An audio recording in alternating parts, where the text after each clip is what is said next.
Okay, we've turned the dress around now, and something that you will never see on one of our dresses is different colored thread on the camo pattern. This one along the zipper used a white thread all the way down. This is just something that a professional seamstress would never do, You because wouldn't even use a white zipper. yeah, you would use a brown zipper or one that matches the color. Yeah. It's just, you just don't do that. So that again is, just one of the things that a professional wouldn't do. Now, moving out on the dress, we didn't show it on the front, but we're going to talk about it here because it does go all around. This dress, aside from having that middle seam that happened right around the, just sort of a dropped waist look, looks like they were going for a princess cut or, like I said, a mermaid, but either way, this isn't the way it's done. You would have princess seams going down a dress. They would go right down there, and we could show you on the Elizabeth over here. The seam is actually where the white and the camo mixes. That would be a seam, but if everything was the same color, you still would seam it there. That allows you to take the fabric from top to bottom, and then another panel of it over here from top to bottom, and putting it together where it looks nice, rather than cutting you off in the middle.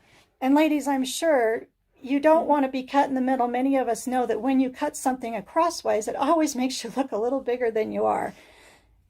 Then what happened, because they didn't do any princess seams around this dress, is they did this very strange They seamed it down the middle and yeah, pleated it. This pleat to make it flare out.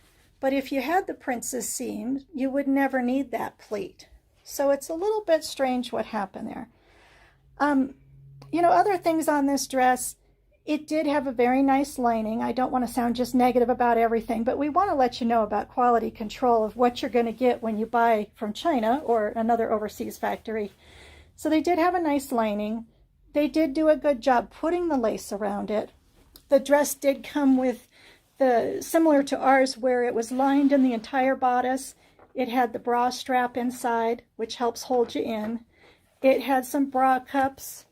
It also had some boning around here. Now, we usually, like in our Elizabeth dress over there, we would have a lot of boning.